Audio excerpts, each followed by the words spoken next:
今日我哋又嚟到 Sony 嘅 office，咁今日發布嘅咧係針對打機而設嘅無線同埋有線頭戴式耳機。咁 INZONE H3、H7 同 H9，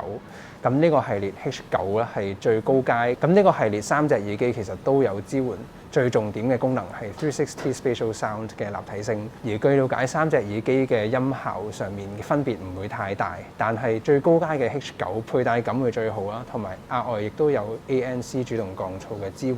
H7 就都有360 Spatial Sound 嘅支援，都係無線嘅耳機，咁但係就冇 ANC 嘅支援，而 H3 就係一隻有線支援360 Spatial Sound 嘅耳機。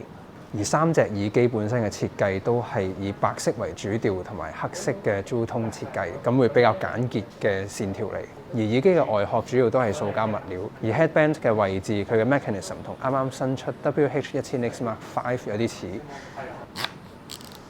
佢都係 headband 呢個位置有比較大角度嘅旋轉傾側呢個角度，同埋耳機本身呢度都係可以活動嘅。但係佢唔同嘅地方係長度嘅調校，佢係有一卡卡咁樣固定，就唔係完全順滑，好似 X Mark V 嗰個設計。而呢一級入面海綿呢個位置嘅用料 H3 同 H7 都係用一個尼龍質感嘅 ear pad， 而喺 H9 特別高階，佢係用同 WH-1000X Mark V 一樣嘅仿皮，佢會比較柔軟。而 H9 喺設計上面獨特嘅地方喺耳機上面呢度仲有個 LED 環添，咁感覺會再更加 technology cyber 多少少，同埋係頭先講仿皮嘅質感，其實感覺會比較貼面同埋腍多少少嘅。咁但係我自己覺得夏天熱嘅天氣去用咧，其實頭先 H3 同 H7 嘅 nylon 尼龍嘅感覺摸上去都幾爽滑同埋涼嘅感覺。而 H9 上面仲有額外多咗個更加有用嘅掣係 ANC 嘅 button。咁 H9 係成個系列入面唯一擁有 ANC 主動降噪嘅耳機。咁其他側邊呢度一樣都有音量鍵嗰個轉環，同埋右邊都一樣有翻 game 同 chat 嗰個 volume mixer 嘅掣啦。咁一樣都係支援藍牙同埋 USB transceiver 兩個連線方式嘅。插喺 PS5 嘅時間會用翻 PS5 嘅 3D 聲效，但係插喺 PC 打機時間就有翻360 Spatial Sound 嘅。咁而特別嘅地方咧係佢呢個 USB transceiver 同藍牙咧可以兩個模式一齊用，連兩個唔同嘅裝置，咁就好似藍牙連手機啦去講電話，但係同時間又連呢個 USB transceiver。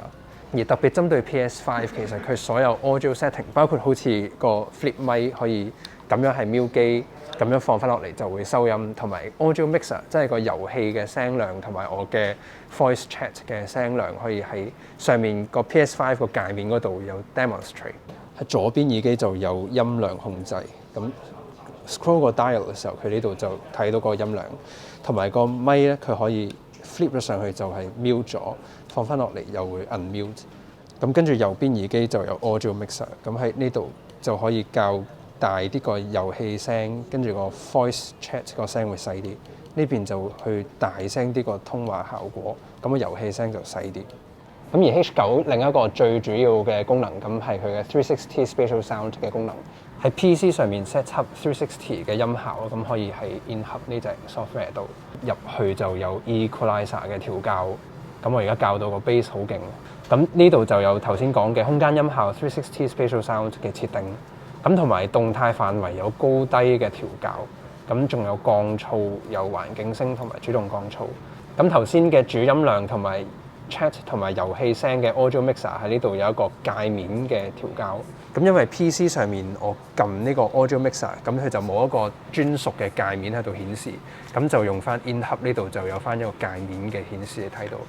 最重要嘅地方咧就係空間音效啦，佢一樣係支援可以透過手機隻 app， 佢會分析我耳仔嘅形狀。咁度個過程我自己一個人做嘅話咧，咁嗱佢首先用個 selfie cam 度我正面，左邊耳仔，跟住右邊耳仔。得咗啦，係咪？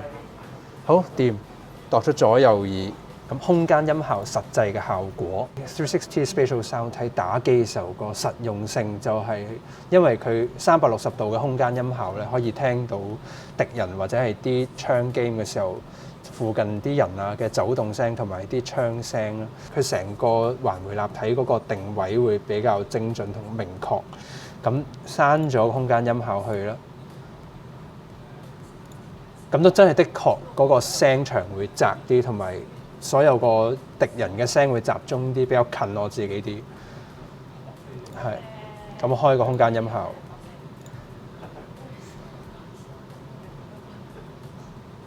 啱啱聽到嗰邊有槍聲出，咁都的確係嗰個槍聲時候嗰個左右聲或者上下前後嗰個定位係都明顯嘅。我覺得佢最明顯係一開始呢度，佢喺嗰邊有個槍聲，係同埋個直升機喺呢度去咗後面咁樣，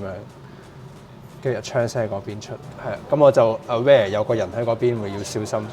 咁今次 H9 特別支援有 ANC 主動降噪功能，咁係另外同系列另外兩隻耳機冇嘅。我自己覺得呢個主動降噪功能對於 gaming 耳機，如果係玩 PC game 嘅話，都特別重要。咁因為 PC game 如果係台機，好多時候係風扇聲咧，咁佢 ANC 就可以將嗰啲持續嘅風扇聲嘅頻率咧會消除。咁我而家喺現場嘅環境聽背景嘅冷氣聲，係開咗 ANC 之後，嗰個隔除個效果都明顯嘅。咁今日試咗呢隻耳機咧，其實自己覺得佢嘅 spatial sound 喺打機嘅時間都啱啱試咧，都真係可以將嗰個敵人，特別係槍 game 啦，或者可能我自己聯想 LOL 嘅時候咧，咁敵人嗰個聲嘅定位同埋成個360度嘅空間感，佢可以喺未睇到敵人嘅時候會聽到敵人嗰個方向。咁呢度都某程度喺打機或者揾一啲反應要求高嘅遊戲咧，會有一個喺除咗視覺之外喺聽覺上面嘅優勢。咁同埋 H9 我自己最中意係有主動降噪嘅支援。咁相信用高效能或者有顯卡嘅台機，佢嗰個風扇聲比較明顯嘅台機咧，咁 ANC 都會喺呢度有個幫助。咁今日就初步上手咗3隻耳機啦。咁今日分享去到呢度，希望大家中意嘅話，得俾 like 同 subscribe 隻 channel。嚟緊有更加多最新手機好資訊同埋嘅電子產品嘅測試介紹影片。下次再見。